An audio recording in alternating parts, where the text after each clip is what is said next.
I'm Nicole King, and this is Marbella Now. Hey,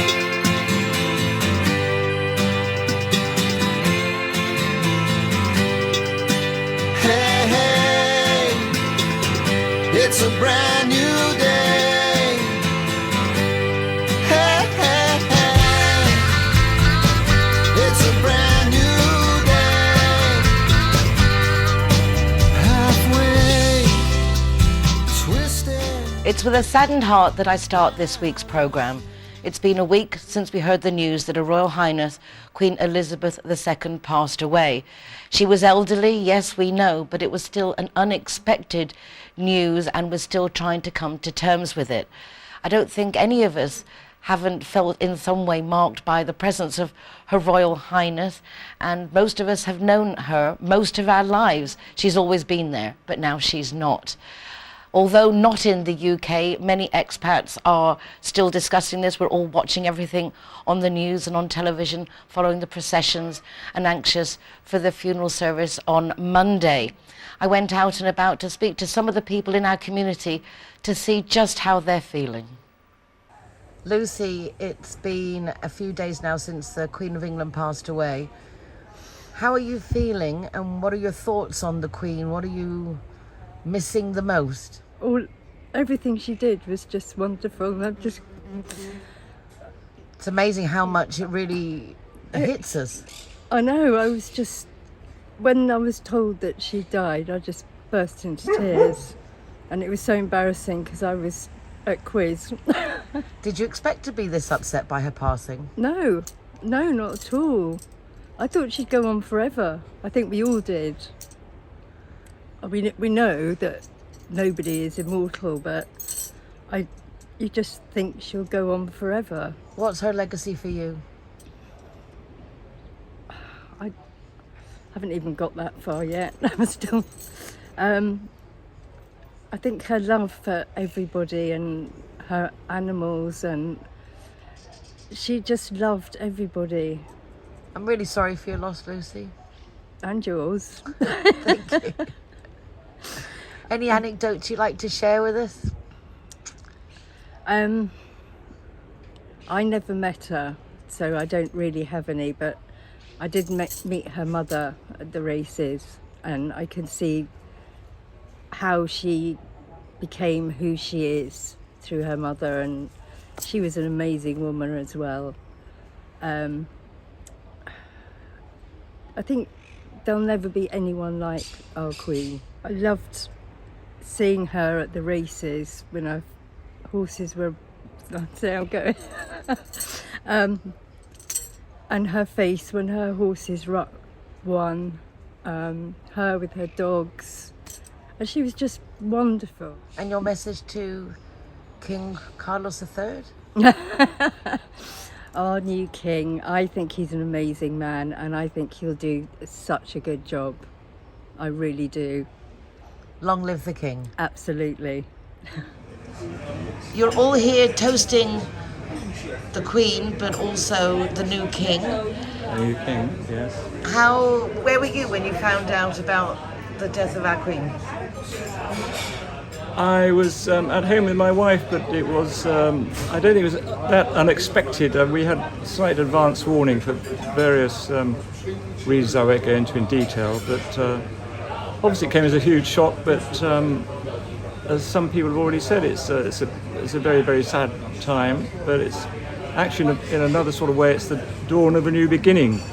And I particularly was very lucky to have served Her Majesty for several years when I was a young officer in the British Army, and I remember meeting her on a couple of occasions. And I think one of the things that's come out recently is that amazing radiant smile she had. And I remember when I was very young, many years ago, I was joining the army, and I had to get an interview with the colonel of the regiment, who was a frosty old chap called Field Marshal Sir Gerald Templar. And young officers in the Household Cavalry had to have an interview to see if you're a sort of okay sort of chap to join the regiment, the Blues and Royals as we became, which, as you know, Prince Harry and Prince William were in, and I many years before. But anyway, I had to have tea with Lady Templar somewhere in Belgrave, Eton Mews North, or was it South, was it East, or was it West? and at 4 o'clock, punctual. And I got there at 4:15, and I rang the doorbell. And there was this fierce man, the field marshal, who was very famous for clearing out the communists in Malaya. And he was a wonderful man, but that's another story. And he looked at me in the eye with his dazzling eyes, and he sort of down the eyebrows and said, "The first thing you learn, boy, is punctuality." And he dragged me up the stairs, and I was sitting there shaking my hands with a cup of tea, and Lady Templar said, "Oh, Gerald, don't be nice to this, don't be horrible to this nice young man, I'm sure, you know, blah, blah, blah." Anyway, at the end of tea, he said, "Well, you'll do. And that was it. Anyway, 1 year later, the Queen comes to Windsor to give us our new regimental colours. We're all lined up in the officers' mess. We're told how to behave. You know, you don't put your hand out, she puts her hand out, and you take her hand, and she may talk to you, she may not. And she was with Colonel Gerald and walking along, and she stopped in front of me and put her hand out. And she goes, "Oh, yes, you were the one that was late," but with a wonderful smile on her face. I thought, goodness me, I mean, she meets thousands of people a year and she can remember that, or presumably the Colonel told her. The Colonel now being Princess Royal, Princess Anne that was, and but that's another story. Wow, so it's a very special connection with the royal family. Well, I have met the Princess Royal a couple of times, and quite recently actually, because the 50th anniversary of the Blues and Royals amalgamation, the Royal Horse Guards, the Blues, the Royals was a year ago, and I was one of the lucky, I think my only claim to military fame, I was the first sort of officer to be commissioned into the amalgamated regiment. So they only invited 100 officers to St James's for this dinner. And then she walked the Colonel. In all her splendour, she looked incredibly regal. And I was talking to my old adjutant, Andrew Parker Bowles, you know, Camilla's ex-husband, who I obviously knew very well. And she came straight up to Andrew, beetled up to him, and said, "Oh," he gave her a kiss, and he said, "Colonel, have you met?" Because you dressed her not as Your Royal Highness, or because she's the Colonel. We call her Colonel. You know, she's our Colonel. He said, "Do you know this reprobate from Marbella?" Michael Cory Reid said, "Oh, how exciting, Marbella!" And I turned around and said, "Well, I think Andrew's being a little bit poetic license there. I mean, really, it's a very, very, very nice place, and not quite the reputation that some people deem it to have. Don't you think, Andrew?" And I turned around, and he disappeared and was waving at me 20 yards away, going, "Whoa." And anyway, we had a wonderful chat, and she's a very wonderful, amusing lady. And I think it's very poignant that Her Majesty the Queen, on her final wishes, deemed that Anne would be escorting the cortege from Balmoral to Edinburgh, or from Holyrood House to Edinburgh, her and her own. Her little girl. Her little girl. Thank you. Not at all. Dean, you arrived yesterday from South Africa. That's right, yeah. Welcome. Thank you. I hope you're going to have a lovely time living in Marbella. I'm sure I will. You are from one of the colonies, our empire, the British Empire. Yes, yeah. Is that offensive to say that? How do you feel about our Queen, the royal family, the loss of our Queen? I think I'm a bit young to give a strong opinion on it, but I've noticed a lot of people in South Africa have felt very distraught about the loss of the Queen, and it was quite a big shock to everyone. But for myself, like I said, I feel like I'm a bit too young to actually know all that she did. Lynda Woodin, I know you're a big fan of the royal family. Yes. How did you take the news of the passing of our Queen? Oh, I don't know why, but both James and myself suddenly had tears rolling down our faces. It was awful, because I knew she wasn't well, and they said she's comfortable. But I had such a shock when that final "she has passed away" came through. I think we got it at 6:30, and she had passed away at 4:30. But very, very, very sad. The Queen has always been there when I've been around, basically. She was always a very strong woman. She travelled all the colonies. She kind of cared about people, and therefore we care about her and what she has left behind, because I think that King Charles, as he is now, he has taken her mantra, I think, and he will go forward with what she has done for the colonies, you know, because I grew up not in the UK, but I grew up obviously in Africa, and she was the most amazing person that we all looked up to, and her mother, you know. So the mother came to visit us a few times. My mother met her, but we never met the Queen. However, am I allowed to tell you a little ditty? Because my family, my father's family, come from Balmoral, Bremar area, and my father's younger brother was a vet, and the Queen happened to fall within his remit. So he was always at Balmoral Castle and Bremar looking after her, well, basically her deer, her horses, and the domestic animals, which were obviously the cats and dogs and so on. The corgis. The corgis, yes. He looked after all of them. And he recounts a story about one particular day he was attending to her horses. She was there with him. And she said, I think my horse has da-da-da-da. And he knew that the Queen was wrong, and he didn't know how to say to her, I'm sorry, ma'am, but I think they've got whatever they had. Anyway, he sort of mentioned possibly they may have whatever it is. And she said, yes, Ian, you're right. Absolutely right. So it was quite sweet, but he loved going to Balmoral. And obviously, as I say, he looked after all her deer, you know, on the mountains. So every year he'd get a couple of weeks that they could stay on the private estate of the royal family. Very down-to-earth people, it would Very, seem. very down to earth. And an aunt had her come into her shop a lot in Ballata, and she bought quite a few little bits and pieces from her, but she never ever wanted to, she wanted to be low-key, you know, come in, do her thing and go away. So for that I admire the Queen. She was a wonderful, wonderful woman, and I think we'll all miss her hugely. Thank you. Good afternoon. Thank you for your time. How was your reaction, your perception to the news of the passing of Her Majesty Queen Elizabeth II? Well, one could hardly sort of say one was over surprised, but it was still heart-wrenching, great loss to the community, but I'm sure that our new king is going to be a very fine replacement. He's waited a long time for this position. He has indeed. And what few people know about him is that he's an extremely fine watercolour painter. And he usually takes, when he goes out on one of his trips to a foreign country, he usually takes an artist with him. And he took one called James Dyke, who we were having an exhibition of in our gallery in Bruton Street. And so the Prince decided that he would like to come and see the exhibition, but it had to be privately done.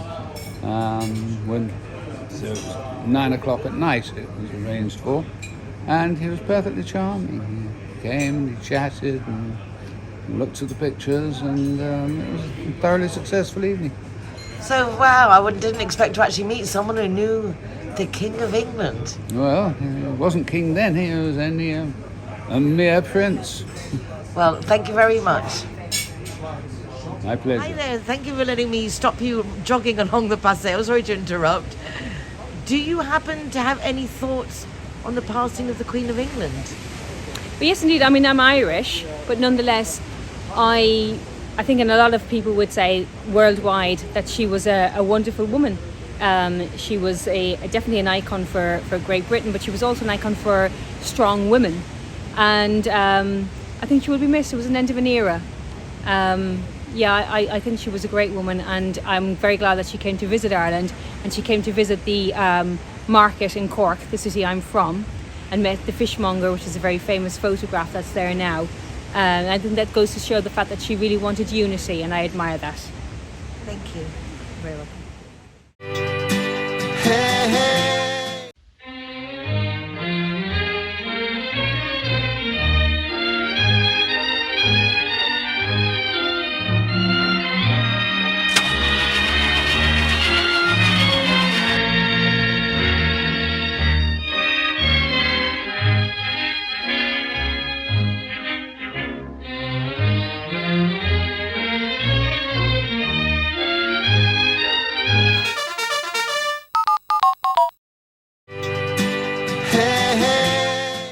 Queen Elizabeth undeniably has touched the lives of all of us. Thank you very much for those members of our community who've shared their feelings and experiences with us. It was actually very, very interesting and quite surprising who you can bump into in Marbella. Such is the case with my first guest today.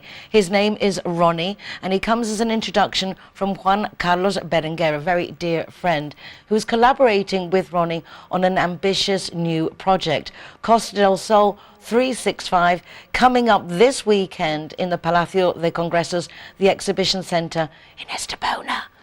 Hi, Ronnie. Hi. Nice to meet you. Nice to meet you. The event's happening as in well. Estepona, but we're kissing cousins. It's the extended Golden Mile. Yes. So delighted to let everybody know what's going on and what you've prepared. Yes. Well, our project is now a reality, you know. It's been called, it has been called Costa del Sol 65 Wellness 360 Degrees, another number, and Luxury Healthy Lifestyle. It's maybe a long name with a lot of concepts, and basically we had begun with this project before the COVID situation, but nowadays it is more necessary than ever to live with wellness, with health, to live as well in peace with others and with ourselves. So that's we have decided to launch this project. This project is, as well is because all the people in Costa del Sol, from Malaga to Gibraltar, basically we are a family, all we are living together, and people is asking for healthy food, sports, beauty, the girls, and a lot of concepts. So we have launched this project. This will take part beginning on this Fridays, the 16th, Saturday 17th, and Sunday the 18th of September, as you have said, in the Palacio de Congresos and exhibitions of Estepona. It's like a trade show, but it's for all the people and for all the families. You will know the last techniques in conferences about yoga, about health, about sports. You will have testings or fruits or healthy food, and also performances of yoga, mindfulness experts, oriental techniques like Tai Chi, for example, and a lot of different stuff. So it's going to be like an interactive trade fair. So a lot of things to go find out, to try and to explore, because there are new techniques that come out, new things that happen, and we're all so busy working. But I think, having mentioned COVID, during that time, we all had time to reflect and maybe realize that we need to shift priorities. And I think many of us forget to put attention on ourselves. And in a very busy, fast world, almost like it's wrong to spend time on oneself. It's selfish, but it's the opposite. It's kind of necessary to indulge just a little bit. People is demanding that. I come from the real estate business, and I have been with great and big builders in Madrid and here in the south of Spain. And people won't buy you today a flat, an apartment without a balcony, without a terrace. So it's just an example, you know. So during these days, you will have people showing you how to. There will be private spaces where you can be taught with a professor or whatever techniques of yoga, mindfulness.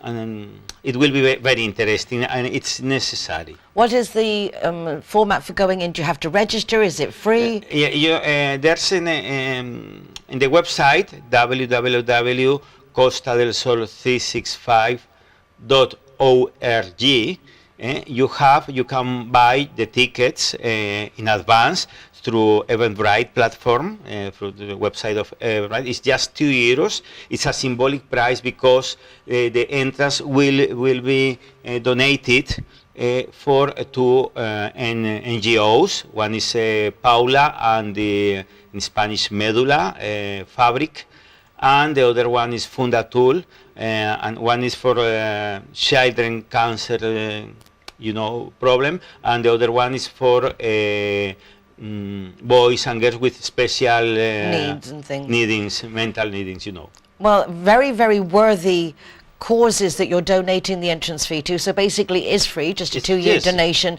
to the charities, which I think is lovely. How many exhibitors more or less do Yes, you we have? have around 50 exhibitors, Wow. which is good, and you will find people from art, decoration, fashion. There will be also a fashion runaway on Sunday with girls from Estepona and from Marbella, but not models, just people like you and me, you know, because we want to make it real, you know.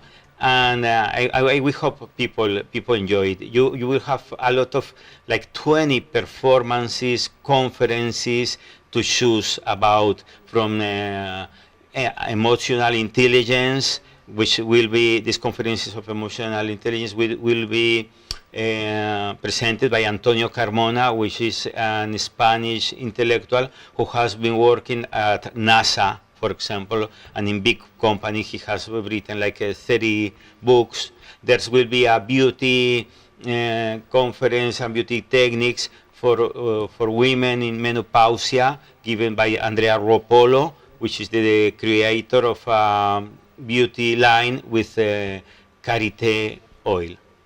It really does sound fascinating. So if people go to the website, costadelsol365.org, they can see who's talking and doing what on each Exactly, day. So they can exactly. choose to go one day in particular or all three. It's for, the ticket is for one day in particular, but you can come. Yes, Exactly. You If can there's come something back that's interesting, then by €2, it doesn't matter. And our website is, of course, in English and Spanish, but also it has an app that it's translated at the same time, like in 40 languages. So everybody is welcome from 10:30 to 9 p.m. At Friday, Saturday and yes, Sunday. Yes. Ronnie, delighted to meet you. Congratulations. I will definitely try to make it along, and I look forward to seeing you again in the near future. And ladies and gentlemen, boys and girls, this really does sound like something worthy to do this weekend. We might even learn something and have a good time. And there's room for 500 cars, the parking area around the convention center of Now that is a Estepona. very important point. Really. Easy parking too. Easy parking, Costa del Sol 365, coming up this weekend at the Exhibition Centre in Estepona. Ronnie, thank you. Thanks a lot, guys. Don't go away, boys and girls. Ladies and gentlemen, we're back in just a moment with more of what's going on in Marbella Now. Joining me now is a lovely young lady. Her name is Claire, and she's from TLE CBD Company. But I know of the company as the Leaf Elite, as it was presented at a CBD dining extravaganza at Miss Raw at the Marbella Arena just some weeks ago. So, following that, I was intrigued to know a little bit more. I'd never been to a dinner with CBD before, and I thought it would be nice to actually meet the person behind the concept and find out a bit more. So, Claire, welcome to Marbella Now. Thank you very much, Nicole. Lovely to meet you. How long have you been on the coast? I've been here over 20 years. Oh, so you're a real local. Yeah, I absolutely love it here. Came here for the climate, stayed and worked for my dad, and now I'm obviously working with CBD and cannabis. So, how did you get involved with that? I mean, like, it's an interesting topic and very interesting to see the results that are happening health-wise with all these treatments. So it's nice to catch up and hear from you. Well, I had two friends that died of cancer, and one of them got access to some oil, and it helped her. And that is how I started. I thought, oh my gosh, how did this oil help her? And we didn't know about it. So from that, I started researching into how cannabis plant works, and I was astounded to find that we'd been doing lots of research, and from the 60s it started, and once I found out that CBD was non-psychoactive and you could help it to use it for any type of health, from young to old, that I decided that I would like to join the cannabis community and started my own company. So what do you actually do? So 2018, just one year pre-pandemic, so just getting going, I imagine, when things went a little haywire. Yeah. But what does the company entail? What do you actually do with this oil? So First of all, I wanted to cultivate here because actually in Spain we were one of the first people to cultivate, and we used to cultivate hemp here legally, and we do cultivate it legally. But the problem is when you cultivate it here in Spain, you grow it, you need to send it out of the country to get it processed to send it back. So I started to look at farms, what different farms were producing here, and looking at different suppliers to find out the best products. And I started off with just oil, but 2019 I collaborated with Heart Genetics, which also work with DNA testing, so that we could also put the science behind the plant. So the DNA testing, you can find out whether we've got receptors in our body that respond to cannabinoids. So I found that that was really helpful if we had anyone that was seriously ill, so with epilepsy or cancer, that they could find out whether they could possibly take cannabis and if it would benefit them. So there's actually a gene in our body that you can test to see whether this would be appropriate. There are many genes. So we've got these, so in the 1990s, Raphael Mechoulian and a team of other people, one of them was called Lemur Hanus, that I also met in Israel, they discovered the endocannabinoid system. And this endocannabinoid system is in all of us. It's even in animals, and that's why you can use CBD with dogs and cats and etc. So once that we found this discovery that we had these different receptors inside us, we know now that if we take the oil will infiltrate our system to bring us into homeostasis, a place of balance. So how I look at it is I don't find it as, we were talking about alternative medicine, but I find it's very good to use as a therapy alongside other treatments. So if people have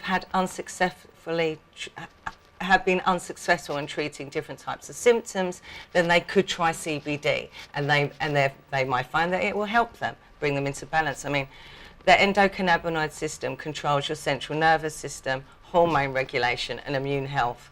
So when you take it, you're going to find that you could have less problems with anxiety, inflammation, pain, mood. It helps with lots of different things. And how does one take it? How is this prescribed for? Is it?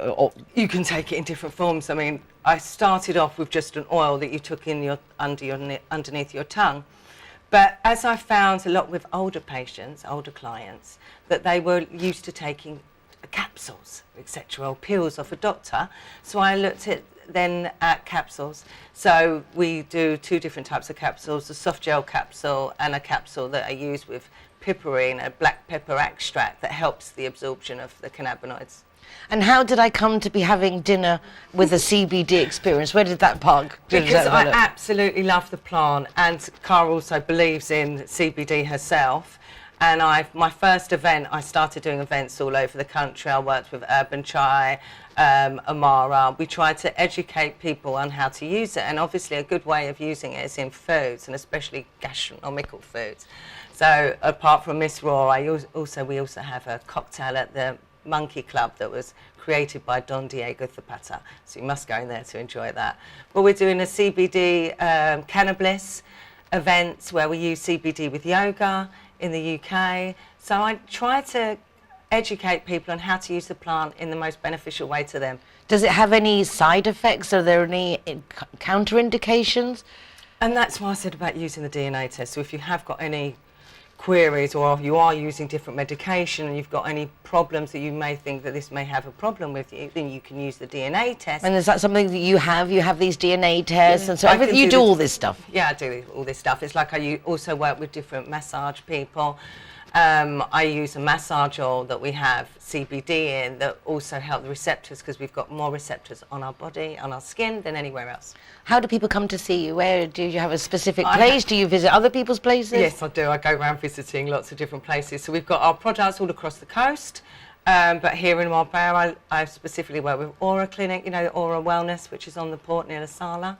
So I work with them directly, so you can come and book an appointment to see me there. Well, your family must be very proud. You set yourself up with a nice little business, and obviously something you're passionate about. I absolutely love it. And once I saw how this can positively affect people's lives, then I really think that it's something that people should look at to try and improve their health. And if it can help you or help someone that you know, then why not give it a try? Undeniably. Is it expensive? No, it depends on where you get where you're sourcing it from. But for example, with 30 capsules, my vegan capsules for 40 euros is 30 capsules. You can take one a day and help regulate your system. So I don't think it's too expensive. No, not at all, especially when it comes to our health. And if it's something that works, that alleviates pain and helps in many different ways, but I'm sure that you have further information you can give people if they are interested to learn more. For sure, if they want to contact me. I've also got my Instagram page at the Leaf TLC, which they can always DM me and ask me any questions, and I'm always happy to help guide them on their wellness journey with cannabinoids. Well, I'm really happy that we got a chance to meet. Thanks, I did Nicole. enjoy the whole idea of having a CBD great, dining wasn't it? experience. It It was definitely nice. And it's nice to know that things like this are now coming out more into the mainstream, because a lot of times the pharmaceutical companies are just so against things, but only because it's not in their economic interests. So I think it is very important to do, as Claire has done, and do your own research, do your investigation, and check it out, because there are many scientific studies that are proving that this is definitely the way to go. There are. I mean, I just recently spoke at a medical cannabis conference in Israel in March, and a man called Didi Miri, who's the latest scientist, he's actually researching 500 different strains of cannabis to find out what impact it has on specific cancers. So, yes, we're 10 years now, this is going to be new, but we're still at the seedling stage, and it's about educating and creating awareness about how this plant can work. And I just, please go out there and do your research, find out what company you're going to be buying it from, because at the moment we have issues in the CBD industry where a lot of companies have just jumped on board. They don't exactly know what they're selling. So just make sure you're getting it from a good supplier and do your research over that as well. Well, obviously you're doing your research, so a good place to start is right here with Claire. Lovely to meet you. Thank you ever so much for your time. Thank you, Nicole. Thank you very much. Don't go away, back again in just a moment.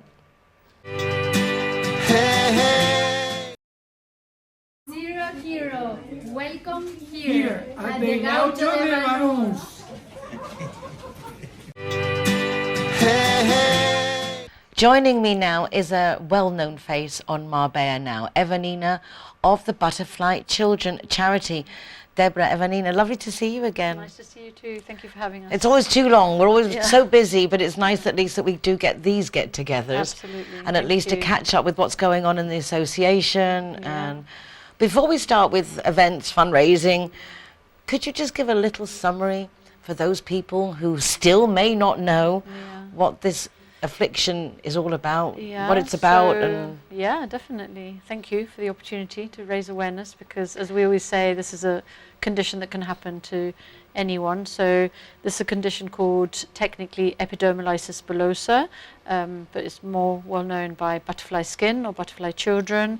1 in every 227 people are carriers of the condition without knowing. So if a mummy as carrier, meets a dad, or meets a man who is a carrier as well, they have a 25% chance of having a child with the condition. And basically this child is born without the gene that allows them to produce the proteins that hold the skin together and make the skin resistant. So, when we normally, have a shower, have a hug, that our skin resists that. In their case, they're missing proteins such as collagen, which means that with any friction, their skin comes off. So they have to be bandaged all of their life, and they're born with this condition. However, when mummy's pregnant, there's no indication. There's no indication of it, and it's only when the baby comes out of the protection of mummy's womb that that friction starts happening, and wounds start appearing, and blisters, and when the alarm bells go off. But at that point, because it's a rare condition, most health professionals in that hospital have never come across the condition.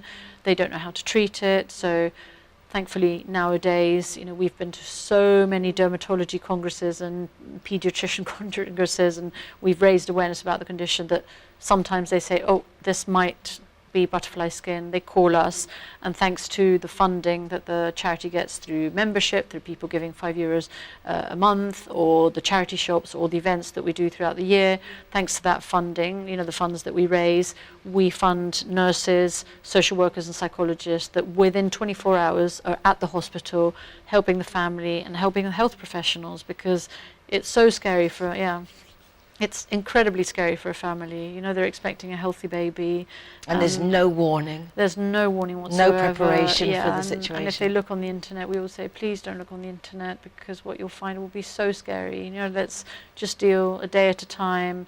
At the beginning, you know, our psychologists always explain that at the beginning, parents have to go through bereavement, because they have to bereave the idea of the baby they had, you know, that sort of dream, you know, they were going to have a baby that was maybe, you know, going to like, I don't know, gardening or football or... And all the clothes they bought for it to wear. Exactly, yeah, so all the labels have to come off, because even the friction of the label will cause wounds. But the good thing is that thanks to, you know, people's support, we have our nurses, we have our psychologists. They go within 24 hours to any hospital anywhere in Spain. So some people think it's a charity only for Marbella, but it's the charity headquarters for the whole of Spain are in Marbella, but it is for the whole of Spain. So they will go to any hospital in Spain. They leave whatever they're doing. They leave their own families. They're just an amazing team. Go to the hospital, train the health professionals who are often as scared as the parents, obviously not in a bereavement state, but they are scared as well. We take all the bandages, all the dressings, because if you think of a dressing, you know, when you get a wound, you put a dressing and there's sort of the outside of the dressing sticks to your skin, but those dressings can't be used with children with EB, because once you remove them, it takes the skin away. So we take all the, you know, the wound care material, so that the hospital will know what they need to buy in. We teach all the hospital staff how to deal with the condition and just make sure that the baby has the least possible pain, that the baby can be taken home by his parents or her parents and taken care of as well as possible. And then, you know, there are different stages in their life. You know, when it comes to starting nursery or school, you can imagine that's an incredibly scary moment for parents, because the baby has always been under their protection, you know, under their care, and suddenly they're going to have to leave, you know, their precious baby, their fragile baby, with people who know nothing about the condition. So our team will also travel to the school, teach all of the students in the school, the nursery and the teachers, so that they know, you know, how to react if suddenly, you know, the child falls over and suddenly loses all of the skin of, you know, his leg. Or it's It's funny because over the years now, a decade, that I've been hearing about this and trying to understand it, obviously supporting it. And I know that Don Fisher, the Lower Golf Club, have been every year doing these major galas. But it was only a few months ago, and he was sitting with me, we were having lunch, and my little doggy jumped up and scratched his leg, and it was like a major wound. And I suddenly thought, it's that old, without being offensive, Uncle, that elderly person, thin skin, and I suddenly thought, you're seeing it, how easily that it's damaged, and then without that reparation process going in. Yeah, and as a parent, you know, you always want to protect your children, always. There's nothing, you know, I think any parent would sign anywhere, you know, okay, make sure my child is well for, you know, until I'm no longer around, you know, obviously longer than that, and we would all do that. And when you have a child with EB, you just have to change it, and you obviously still think the same, but you have to learn how to care for them. You have to learn to avoid causing them wounds with, you know, a hug that is a bit rougher than usual, or a shower, and it's not easy, but that's the great thing. At least you guys are there. The charity's there. And apart from the work of actually taking the teams going and the education, you've also were very heavy into lobbying to try and get costs covered by the government, because consistent bandaging and treating these wounds are lifetime of costs. Absolutely. I know that the COVID pandemic interfered with your funding. And with that, how are you managing to Well, I think for many years there were many countries in Europe where all that bandaging material that they need on a daily basis, so a wound care routine for someone with the condition with EB can take between 2 to 5 hours a day. So families need to be quite imaginative, you know, to keep the child or the adult entertained during that time. There's a lot of pain involved, and, you know, and all that wound care material, for many years in Spain, it had to be paid for by the family. So the family's paying up to €2,000 a month on wound care material, and those families that couldn't afford it could basically not care for their children in the best possible way, you know, with the best practices and the best wound care material, because they couldn't afford it. So, like you say, through a lot of lobbying, a lot of time, a lot of knocking doors, and a lot of, you know, changes of government and everything, but through our persistence and our passion, and, you know, we managed in 2015 to get, you know, an agreement between all the different autonomous communities, because, as you know, in Spain, unfortunately, it's not so the hard Ministry to of communicate. exactly. So if we used to go to the Ministry of Health, and they said no, you've got to talk to the 17 autonomous communities. So we managed to convince them all that to please fund this material for the families. So that was amazing breakthrough for us, because it was, and But still what there an are families- achievement. I mean, I know, because that's what I did in Madrid, that kind of Yeah. work, driving people mad in the institutions. so That's long. a long, Yeah, that's a lot it takes of work. very long. Yeah. It takes very long. It is incredibly discouraging at times. I'm not gonna lie. And that's where the team comes in. We sort of help each other, and we say, come on, we've got to keep going. The families deserve it, but there are still other things that we're lobbying for. But it's definitely a big part of our work, and as many foreigners know, in Spain, the red tape is huge in Spain. So to get to the right person at the right time isn't always easy, but we're there. We're going to keep going. You have because a our very families efficient deserve team. it. It's a very well-oiled machine. Everybody very cares. Everybody passionate. works hard. Yeah. So the good thing is that it's very well structured. So And I think they're very vocational, and they're very passionate about what they do. And you see that, in day to day, whether it's a nurse or someone on the communications teams or the fundraising, they really, they feel the condition. They love the families, and we the have great sponsors too. respect. You have Yeah. very, very loyal Yeah. and dedicated sponsors. Yeah. I mean, the lower golf tournament is one of them. You've got a tournament coming up this weekend. Tell us more. Yeah. Well, I think it's one of those causes that once you know about it, it touches you, doesn't it? In Especially your if you've got heart. kids. I mean, I Yeah. think of my children's juicy, chubby, lovely skin. Exactly. And it makes you think. Yeah, it makes you. So this weekend we have an event. We have a golf event and a dinner. It's the 20th anniversary of this event. It's held at the Aloife Golf Club. So for people who love golf, it's an amazing course. I mean, it's one of the most beautiful courses on the coast, as everyone knows. We love them. And they're incredibly generous with us. And then that same day, in the evening, we have a charity dinner, and some of the golfers come, and then people who haven't golfed, but it's a beautiful evening on a beautiful terrace. It's a gala. It's a It gala.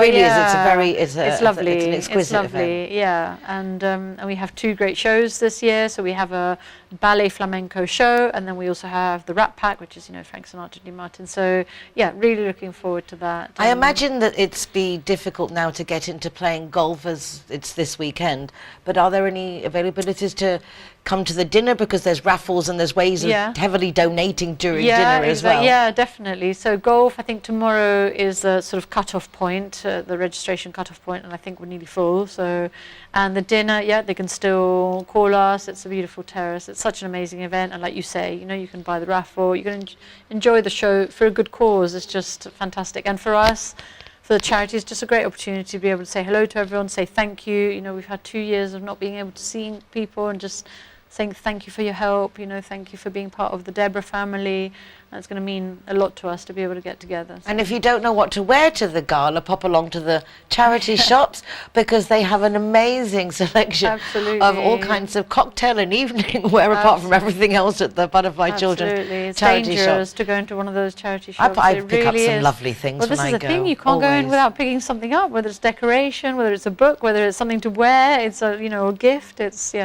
But it's great, because obviously that helps to fund, our healthcare team and the research that we do in the What charity. kind of money do you look at a year needing to bring in to just to do the basics? Yeah, so we would call the basics, it's our healthcare team, so that's the team that actually, are there with the families, travel throughout Spain, and that the families couldn't live without, or that just, genuinely really need the support, and that's between 600,000 and 700,000 a year. Wow. Yeah. But we get there every year. Someone comes up, or a different entity comes up and says, "Come on, we're going to help." Or lots of different little people come and help, and that's fantastic too, because it's a condition that can happen to anyone. The more people know about the condition, the better, because if it were to happen to someone who's listening to the program today and they'd never heard of it, if it happened, they had a child with a condition, a grandchild, they're going to know. Or a friend or a neighbour, at least there's some now kind you've heard of it, and you're exactly. like, there's a charity called Deborah, we can call them and they can provide nurses, they do research, and that's what we're all about, making sure that the families do not have to, travel this sort of new journey alone, that they have someone next to them, have someone telling them how to puncture the blisters, how to bandage, how to bath your child, how to everything. Yeah, I mean, I know that one of the campaigns you did was the child car seat, Yeah. and you can't put them in because it's like putting knives into their Yeah, skin, and it's yeah. just the basic things that we take for granted. Totally, and eating, you know, because often The people wounds are think, often in the inside as exactly, well. people often think the wounds are only on the outside, but they're on the inside. So many of our members have what you call a gastrostomy. So it's a tube that goes straight into the stomach, so they get fed through there, so through their mouth. But they don't even eat. get the joy of having to eat. So they and get the joy of eating what they like, but they're not determined by what they eat through their mouth, because thankfully they have the gastrostomy, and that gives them enough energy and the nutrition costs to deal. and the suffering. I know. It is a very, very painful condition. It is, yeah. And that's why we exist, you know, that's why the parents who set up the charity did it, because they felt so alone. There was no information. The health, you know, when you're in a hospital, you expect the health professionals to know, you know, what they're dealing with, to give you the answers, to reassure you. But this is one of those conditions that you're in the hospital and you feel, you know, more abandoned and more lonely than anywhere else in the world, because you feel alone. So, and then that whole pilgrimage, like the Lorenzo's oil, exactly. to try and find out what to do, and you guys know what to do. Exactly. So it straight makes away, a big they're, difference. you know, with the yeah. Well, Evanina, thank you so much for Thank joining you. us. You guys are awesome. What can I say? No, It's like you're humbled awesome in your too presence. for helping us, you know, We in do our journey. Each one we do a little bit. Yeah. And you can all do your little bit. If you'd like to do a private event and with birthdays or something, and just ask for, instead of gifts, to have donations to the Butterfly That's a Children. great You can do idea. parties, all kinds of things you can do. Yeah, everything helps. We say we're a small charity. Every little bit helps, and it helps hugely. Yeah. Evanina, well done. Thank you very much. Okay, guys, anything you can do to help with the Butterfly Children charity. It's really hot in here, and I've got cold goosebumps everywhere. It's like, It never gets easier. It never gets easier. It never gets easier. I psych myself up every time. I can do this. I can do this, because we need to. Exactly. And that's how we get through. We do it for the families. Yeah. We do it for the families. Okay, guys, well, we're nearly come to the end of the show, but not over yet. It's been a long summer, and in fact, I put on weight. You would think that it would be the other way around, but no. But eating healthy is important, and sometimes we don't really know what we should be eating. But my next guest, Sorana Filipescu, is going to give us some tips. Don't go away. Back in a moment. Hey, hey.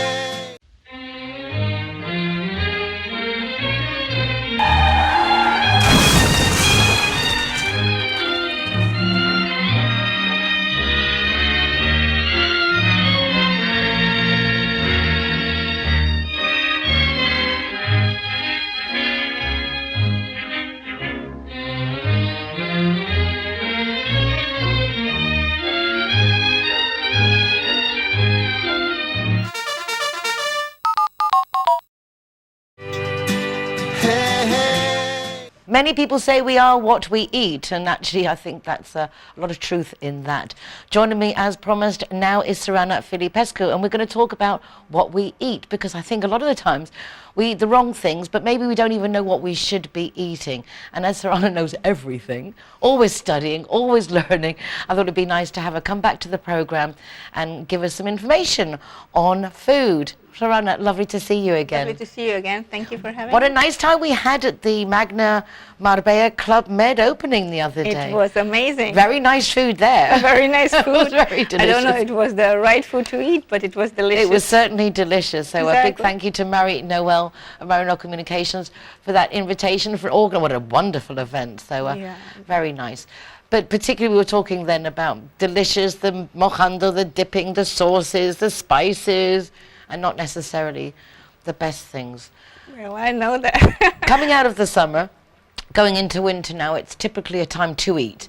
When we sit at home and we have those longer dinners and big meals, what should we be paying attention to? What do you think we need to take into consideration? We should eat everything that we like, with some exceptions, of course. We have been taught to eat also.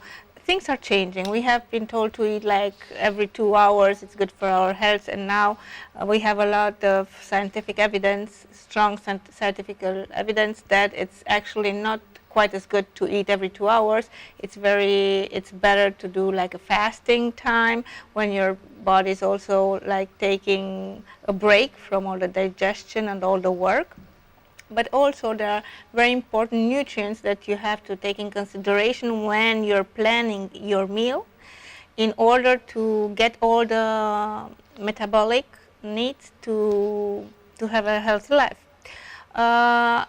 It is said that food, you are what you eat, as you said, or let food be your medicine. And coming back to one research that I liked in particular, it's in 2017. A doctor, Japanese doctor, Dr. Shishen, I think I'm pronouncing it correct. With his team, they ran some research with bees.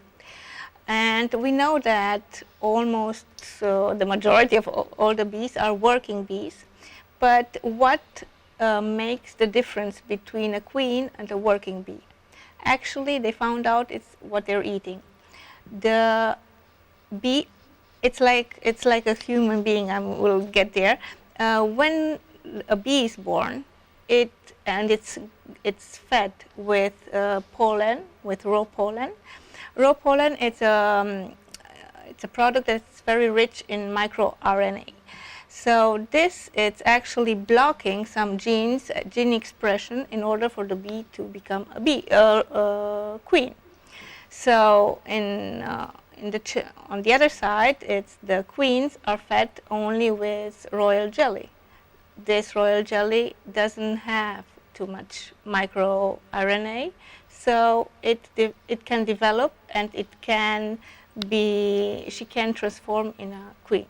So it's what these experiments stand for is showing that how our nutrition, how our food actually can change our DNA expression, our gene expression, our protein expression. Our abilities can be actually... we can be all queens, no? So coming back, the food and nutrition is really an epigenetic tool for us to change our destiny. We can all be very healthy, but it's all very important what you eat. So what is important for us to eat? We had from the 1992 the pyramid foods that we were told to eat and we were advised to eat. Don't eat fats, try to avoid fats and meats and stick to carbs. So that was, I think it was we were very falsely guided. Because fats actually and omegas are very, very important. They are part of the cell, part of the membrane, the flexibility of the cellular membrane and how it can transmit all the information. So we shouldn't avoid fat, but also what fat it's good for us. Not all fat should be good. And in general, our diet is based on refined carbohydrates and meats and dairies, but this is not something that we need. It's something that we crave for, but it's not what our body needs. So speaking about fats, about cholesterol, for example, I have here two things that I want to show you, and I want you to give me the right example, the right answer if you can. So we have 2 eggs. It's said we should be very careful in eating eggs because they contain a lot of cholesterol. So I want you to ask you, which of these eggs contain more cholesterol than the other? Well, I'd have to say that I would think it would be the Kinder egg, but the fact that you're asking me would make me think that probably then it's just the normal chicken egg. You're right. The chicken egg has more cholesterol than the Kinder egg. But now, which of these 2 eggs is raising the cholesterol in our blood? Probably the Kinder egg. You're right, this one. The egg, it's not we should avoid eggs.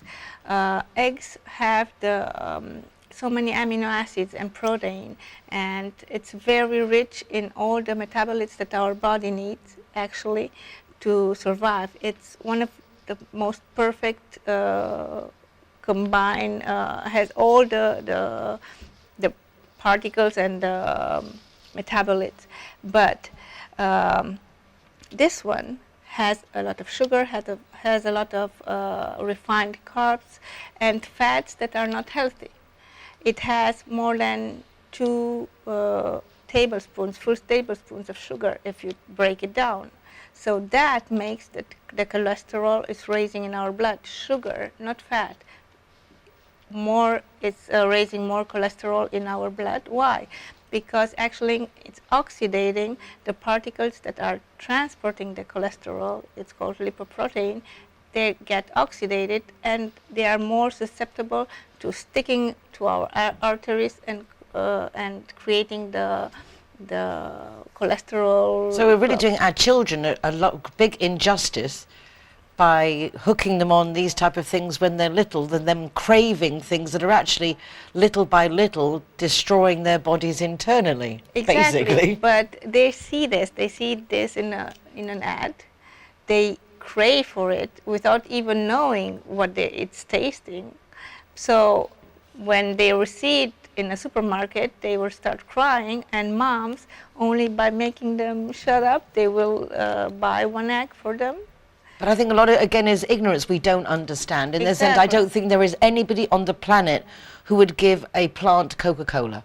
Exactly. There's just no one, we would instantly know that would not be good for that plant. And yet we do not even think about it when it comes to ourselves. We're not analysing what we eat. I mean, Dr. Sebi very much talked about the acid and alkali. You talk about the acid and alkali being a cancer instigators also because we're eating the wrong things. Through biomagnetism, through this amazing therapy, we are balancing out biological and energetically our body and all the organs. So we have a balance. But what people do when they're getting out of the clinic, that's very important. So animal, it's not that I'm against meat eating.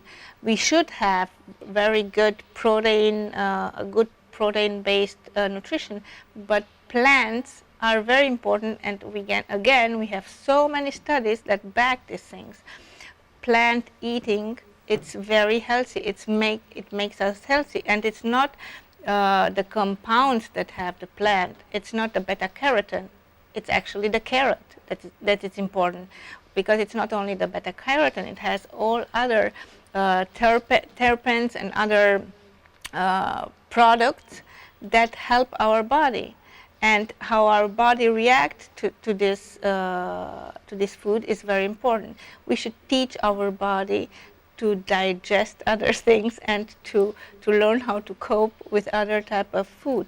So, for example, when after a session, I'm recommending please stay away from gluten, please stay away from dairies and sugar, because sugar it's very bad, and your pH will get very acid if you eat too much carbs or refined carbs or sugar. So people at one point, they don't know what to eat. I had a patient that came and said, actually I don't have anything to eat because you cut all these things out of my diet. And I said, I told you not to eat 3 types of food. And thank you guys for joining us for another week of what's going on in Marbella Now. We started off the program with obviously the sadness of Queen Elizabeth II having passed away. The funeral is on Monday. All of us are in mourning. I don't think there's anyone on the planet that hasn't been touched by her in some way. She is undeniably a figure that of history. We've lived through history. Very sad. I'm going to cry. I'm not going to cry. I'm going to change the subject and say, rest in peace, dear Her Majesty, Queen Elizabeth II, and God save the King. Long live King Carlos Charles III. Take care of yourselves. Be nice to each other, and I'll be back with more of what's going on in Marbella Now very soon. You can check out recordings of the programme from the RTV Marbella website, which is rtvmarbella.tv, then /Marbella-now. You can also go to my website, nicoleking.es, with links to the programme, also to my Marbella Moment, my weekly column in the Euro Weekly News, and the Zero Hero website with an ever-increasing list of venues that offer free soft drinks for the designated driver, promoting road traffic safety awareness in our beautiful city. Hasta pronto. Bye for now. You'll open up your eyes wide. You feel it's gonna